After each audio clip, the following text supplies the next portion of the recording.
Hey everyone, I want to preface this video by saying that this one is a bit of a different video from the ones I normally do. Since Avengers Endgame is less than a week away and everyone and their grandmothers are talking about it right now, I wanted to throw in my 2 cents for what I want to happen in the film.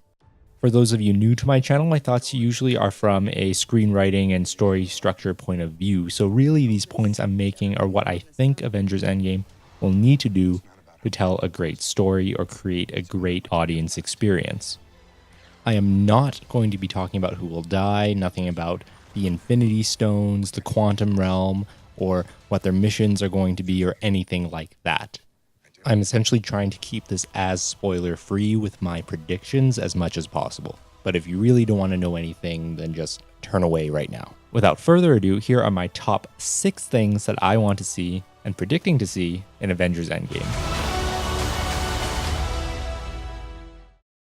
Run from it, destiny arrives all the same. Or should I say, I am. Number 1. We will need to see more of Thanos' arc and weakness. In one of my previous videos, I talked about how Thanos is the best villain Marvel has written to date, not because he has a backstory or relatability, but due to his ability to develop conflict. And he does this through ideology, exploiting weaknesses, and pressing our heroes into making difficult decisions.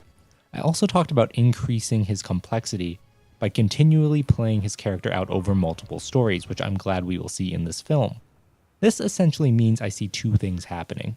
1, Thanos will be the main villain in this movie because he is the main driver of the story, meaning he drives the conflict, and he is the reason why the Avengers have a problem to solve. Without him, at least initially, there is no story.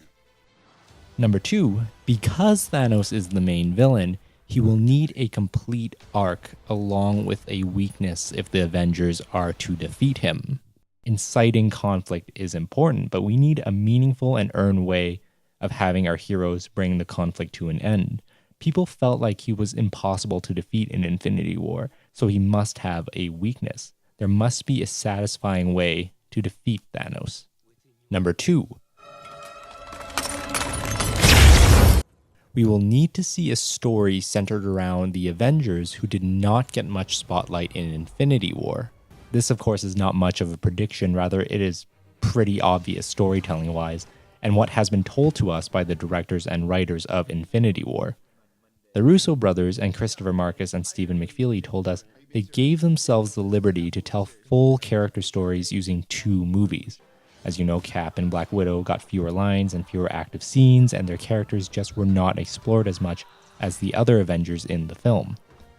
Some other Avengers they may explore more who didn't get enough screen time include Black Panther, Bucky, and even Falcon. What's interesting to note is that a Reddit user shared a fact that Cap already has spoken 50% of the number of lines that he had in Infinity War in Endgame trailers, which bodes well for Cap's screen time and story arc in the upcoming film. Now, reality can be whatever I want. Number 3, we will need to get enough screen time for the dead Avengers. With that being said, I do want to discuss the dusted Avengers in the film and their roles. Of course, we all want to see that epic scene where all 30 plus Avengers are finally together, making one final stand in addition to the original Avengers. You have Doctor Strange, Black Panther, Ant-Man, Spider-Man, the Guardians, and so on, all in one badass scene. It's ridiculous to think that this won't happen. Infinity War built so much anticipation for a moment like this by separating all the Avengers, making us look forward to that moment when they finally unite. What I hope for, though, is that this moment must feel earned. They can't just all magically come back for the final battle as a bunch of cameos. These characters have to gradually appear throughout the story. And this is especially true for audiences who don't know anything about previous Marvel movies. If they just see these characters appear for the first time and they don't know a thing about them, it will feel awkward and unearned. Number 4. Fan service moments must be earned. Now, when it comes to fan service, you have to be careful with incorporating it in the movie. If a moment is used just for the sake of fan service, then it can completely take an audience out of a movie. But if the moment is incorporated into the story properly, then it can heighten the audience experience.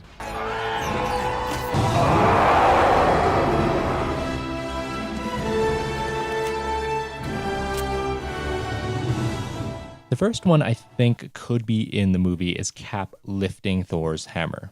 Assuming Stormbreaker works similarly to Mjolnir, Cap being able to lift Thor's weapon means that he is deemed worthy of wielding it. Of course, Cap seems to be the only one fitting because of his virtuous character and unyielding righteousness. He was the only other Avenger besides Thor and Vision who was able to move the hammer just a little. A moment like this is not only fan service because it's a callback to some memorable sequence in the comics, but can be great for storytelling as Cap's character has been set up to earn a moment like this. The only thing is you have to ensure you set up the premise behind Stormbreaker properly and ensure Cap isn't able to lift it until he earns it in the story. The second moment is to have Cap say Avengers Assemble. This is another callback to the comics, but also from Age of Ultron at the end of the film, if we all remember this scene. Avengers! Having Cap say this adds another dimension to the fan experience and also doesn't take away anything from the movie because it's just a line. The thing is, if Marvel doesn't take the opportunity here to have it in possibly Captain America's last appearance, all that setup and anticipation will feel wasted. Number 5. We will need to get the death of major characters and heightened real stakes.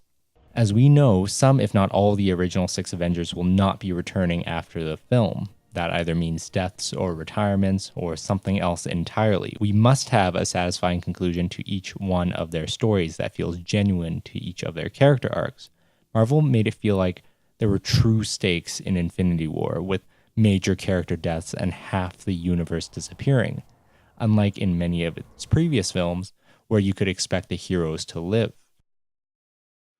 However, if the Avengers succeed and reverse everything back, we can't go back to that typical MCU formula where everybody survives. The film will need a few major deaths in order to make the MCU still feel like it has real stakes. Number 6. We will need closure and a glimpse into the next era of the Avengers.